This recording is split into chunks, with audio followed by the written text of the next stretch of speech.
guys, I just wanted to pop in and talk to you about something that I have been experimenting with myself, and I found it to be really, really useful in terms of keeping this rich, full, warm, resonant sound in my voice, especially up on higher notes. So if this is something that you've found frustrating with your voice, if you find that you've got more strain, if you find that the sound is thinning out and you don't know what to do about it, this is exactly what this video is about. So I hope you find it really useful.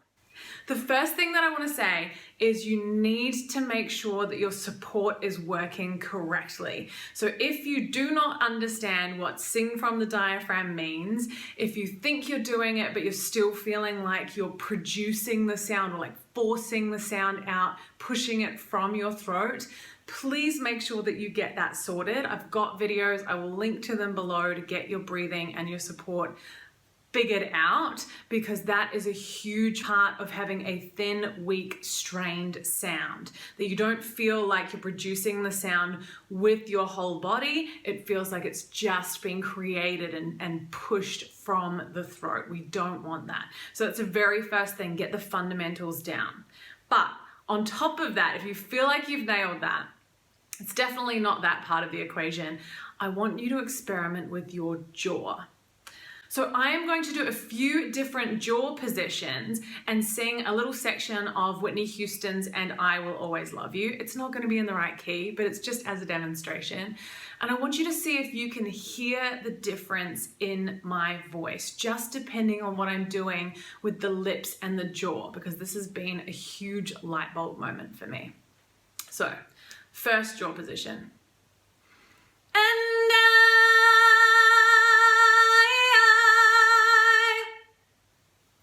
Second jaw position.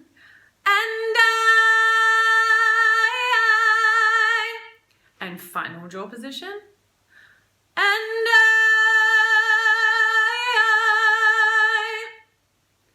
Can you hear the slight difference in quality? I'm really hoping that I haven't blasted the mic too much so that you can hear those little shifts.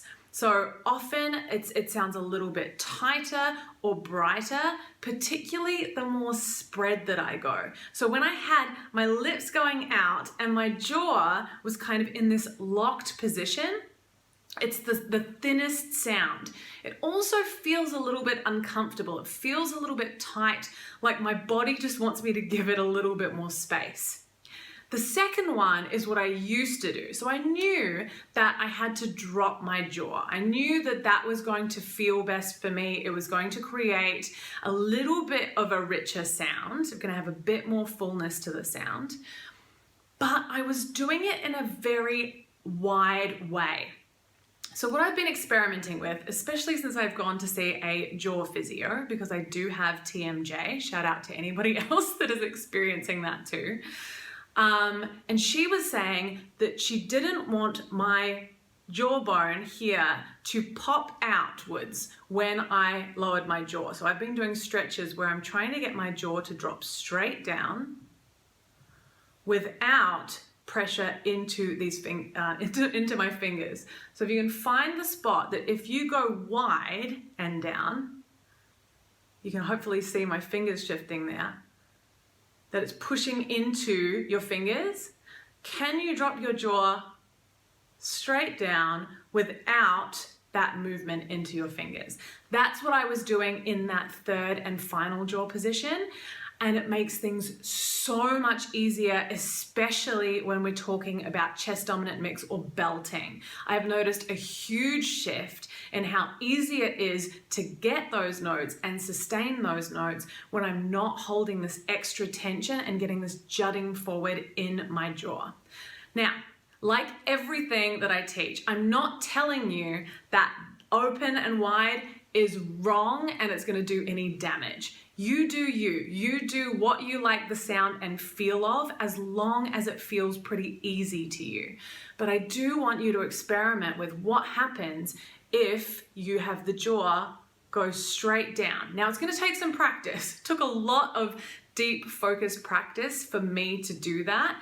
And I really needed to concentrate on the jaw being the only goal rather than aiming for a certain amount of power or even worrying about hitting the note. I had to think jaw first. This is the only thing that I get a gold star for, is making sure that the jaw is relaxed and heading straight down rather than wider.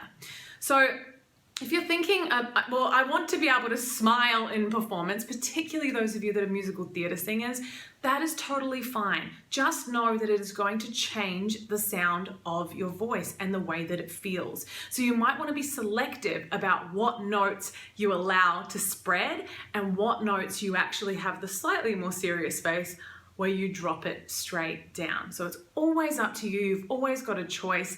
It's going to be a lot brighter and thinner the smaller this gap here is, whereas you're going to get a lot more dark, rich notes if you have the jaw going straight down, and also it's going to feel like it's a slightly more focused sound. So those of you that are worried about forward placement, that is also going to help give you that more focused forward sound as well. So please let me know how you go with it. Has this made a difference for you? What did you hear in the 3 different jaw positions that I did? And any feedback is always welcome.